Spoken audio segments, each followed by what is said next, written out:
Mari kita sambut Bapak Purdi E. Chandra.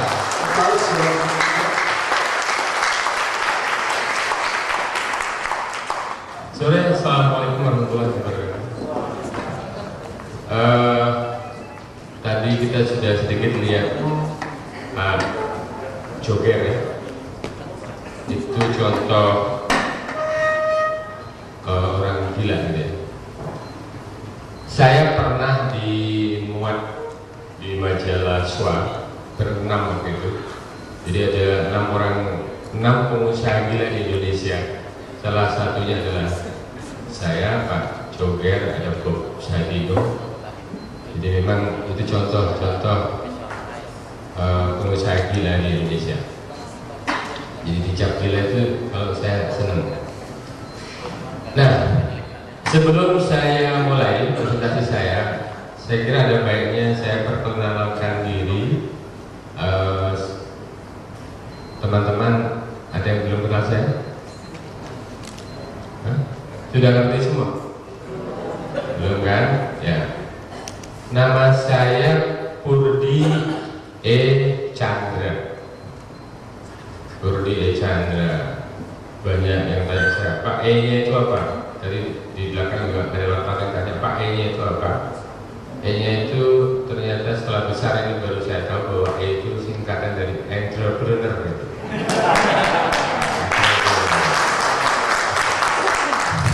Pengusaha.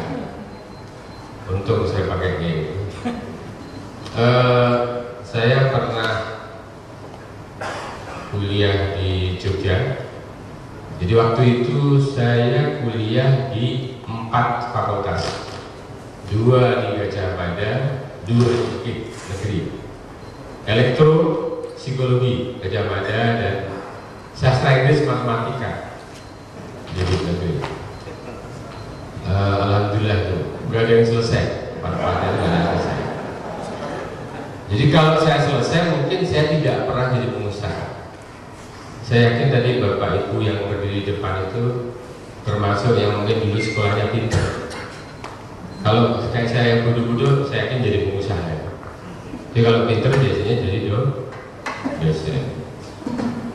Nah, menurut saya kalau mau jadi pengusaha yang masih mahasiswa, IP-nya jangan tinggi-tinggi.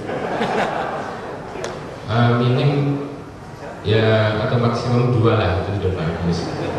Kalau sekarang sudah terlanjur 3, segera diturunin tuh. Saya termasuk yang sekolahnya tidak begitu pintar, jadi sedang-sedang. Dan saya mendirikan Prima Gama tahun 82. Nah sekarang Prima Gama sudah punya outlet 580 di seluruh Indonesia. Saya ingin sampai 1000 misalnya. Nah, ternyata apa? Kalau kita bicara mau jadi pengusaha atau mau mengembangkan usaha, itu memang tidak pernah lepas dengan apa yang namanya mindset yang ada di dalam diri kita. Saya termasuk yang tadi pendidikan nggak begitu bagus, walaupun akhirnya saya juga lulus, saya juga punya gelar sarjana ekonomi, punya MBA, tapi kan saya dapat setelah jadi pengusaha. Saya dirikan perguruan tinggi itu, saya ketua yayasan, terus saya ikut kuliah di situ. Ya mesti lulus kan, nggak mungkin nggak lulus. Biasanya nggak pada berani sama saya. Yang punya ikut misalnya. Tapi saya kira memang sistem pendidikan kita itu mengajari kita sejak dari SD atau TK sampai dengan perguruan tinggi itu adalah yang diolah itu adalah otak kirinya, gitu. Otak kirinya. Sedangkan kalau menjadi pengusaha mesti otaknya otak kanan. Otak kiri itu apa? Otak kiri itu otak yang rasional, logis. Kalau berpikir teratur, gitu ya. Lurus, linear. Otak kanan adalah otak yang tidak logis. Kalau berpikir loncat-loncat, tidak lurus, Jadi apa? Berbeda dengan yang kiri. Kreatif itu ada di otak kanan. Nah, sehingga karena pendidikan kita itu adalah kiri, orang Indonesia banyak yang tidak jadi pengusaha, sulit untuk jadi pengusaha karena terlalu tadi hitung-hitung. Belum buka usaha sudah dihitung-hitung. Angkanya bikin-bikin sendiri, hitung-hitung, tapi nanti takut-takut sendiri. Ya kan? Anda ngitung nih, mau usaha hitung modalnya berapa, nanti baliknya kapan gitu. Dicari apa? BIP-nya, ya. Jadi berangkat aja belum udah mikir balik coba. Gitu. Itu karena otak kirinya tadi, karena otak kirinya. Nah, jadi apa? Karena saya hitung-hitungan tadi, sehingga memang sulit mau mulai usaha itu sulit.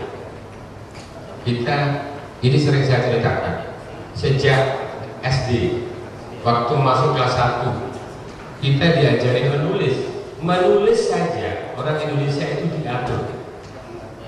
Anda pernah alami kan, nulis pakai garis gitu, terus nanti nulisnya miring ke kanan kan? Orang Indonesia bersama, tulisannya miring ke kanan dan teratur gitu. Itu kiri.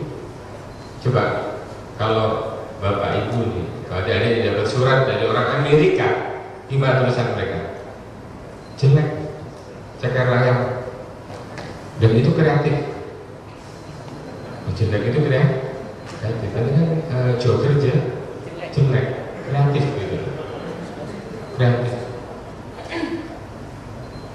Contekan nggak boleh, itu kan nggak benar itu. Harusnya itu malah disarankan gitu. Kalau saya punya sekolah, justru anak-anak saya ajarin. Kan ada istilah yang bagus sekarang selain contekan itu namanya franchise, gitu kan? Kan franchise itu kan mencontek. Jadi oke, anak-anak silakan franchise gitu. Itu saya kira yang tidak diajarkan di sekolah kita. Harusnya boleh. Saya pernah seminar di depan guru-guru SMA, kepala sekolah di Jakarta. Saya cerita begini dan seminggu kemudian saya dapat SMS, Pak, betul Pak, sudah saya praktekkan itu anak-anak boleh saya suruh nyetek semua ya. Dan hasilnya lebih bagus ya. Yang namanya mencontek mesti lebih bagus, ternyata jadi lebih bagus. Nah, anak-anak yang tidak pintar di sekolah itu mengapa dia tidak pintar? Yang tidak pintar itu sebetulnya kreatif. Orang anak-anak nggak pintar itu kreatif. Coba, jawaban A, B, C, D, E harusnya dia jawab A, malah dia jawab B, malah jawab C. Dia pilih yang salah, gitu kan? Yang tidak sama dengan gurunya gitu. Jadi jawabnya nggak sama dengan dosennya, dan itu adalah kreatif. Jadi anak-anak yang nggak pintar itu sebetulnya kreatif, bukan bodoh gitu ya. Tapi karena dia nggak mau saya nggak mau dosen, saya punya pendapat sendiri gitu. Walaupun salah. Jadi banyak hal, termasuk apa? Coba sekarang kalau saya tanya, mungkin dicarikan papan tulis nanti Pak Ayus, dicarikan papan tulis apa gitu ya? Nanti setelah istirahat mungkin ya. Menggambar pemandangan alam. Kalau saya minta untuk menggambar pemandangan alam, itu selalu yang digambar apa? Gunung, dan gunungnya selalu selalu. Apa dulu lihat gunungnya berguru ada gimana? Ini selalu gitu dua. Ada matahari, gitu kan? Gitu ya. Terus ada jalan, gitu. Selalu begitu. Jadi kayaknya udah nempel betul di kita itu pemandangan alam. Nggak pernah kita tuh bikin pemandangan alam yang mungkin gunungnya 7, mataharinya 5 misalnya. Kan boleh aja kan, namanya kan gambar. Jadi memang dari kecil sudah begitu. Apalagi guru kita itu ngasih pelajaran bahasa membaca itu begini. Ibu ke pasar membeli sayuran. Membeli sayuran, bukan menjual. Ya karena yang membuat tulisannya itu bu guru yang tidak pernah jual. membeli. Jadi kalau dulu waktu kecil kita itu bacaannya ibu ke pasar menjual sayuran, saya yakin udah jadi pengusaha semua ini.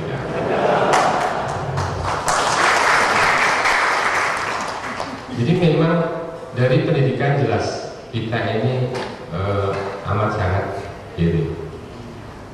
Contoh, udahlah ngatur-ngatur kursi begini ini kan juga ini duduk kiri, duduk teratur begini kiri, ini kiri. Nah, gimana sekarang kita rubah menjadi duduk yang kanan, yang tidak teratur seperti ini. Mau nggak dirubah? Nah, coba sekarang yang tengah di sini, coba dirubah yang di Monarik gitu, jangan seperti ini. Ayo fokusnya ke saya, nggak maju dikit.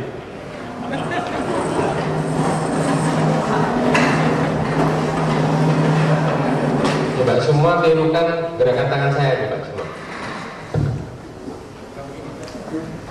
Depan ya, yang kirinya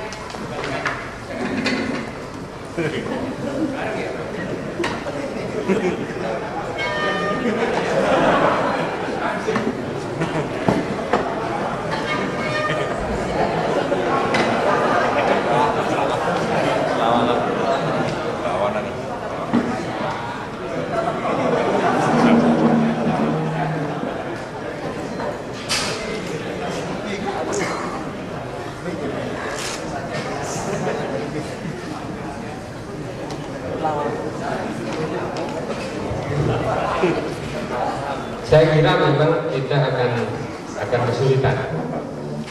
Kalau di proses paling hanya 3% yang bisa melakukan seperti ini. Mengapa? Ya tadi kan, yang kita yang lingkungan kita membolehkan tangan yang baik itu kan tangan kan, menulis pakai tangan kanan. Semua kegiatan itu di tangan kanan. Kiri itu nggak dikasih apa-apa. Padahal kanan itu adalah kepanjangan dari otak kiri kita. Kanan itu otak kiri, kiri itu otak kan. Nggak tahu dulu kiri itu salahnya apa, nggak pernah dipakai. Dan kiri hanya diberi kegiatan sekali aja kalau pakai baju. Bersih-bersih gitu. Padahal kiri itu adalah otak kanan. Orang-orang Amerika, saya pernah lihat Presiden Clinton itu tanda tangan pakai tangan kiri. Anda lihat George Bush waktu dia datang ke Indonesia, coba ngelambaikan tangan gini aja, ini kan, kan kiri, kirinya aktif. Tapi orang-orang kita memang kanannya yang aktif. Gimana kita bisa rubah sama-sama yang kiri itu menjadi kanan? Mungkin satu dulu ada pertanyaan tentang otak kiri otak kanan sebelum saya dalami lagi. Satu aja apa tentang otak kanan? Ada yang tanya? Sudah ngerti semua berarti? Jadi cukup ya? Pak, kan otak kanan yang berfungsi. Nah, di dalam keseimbangan hidup itu apa sebenarnya yang diperlukan, otak kanan atau otak kiri atau dua-duanya yang harus kita jalankan gitu Pak?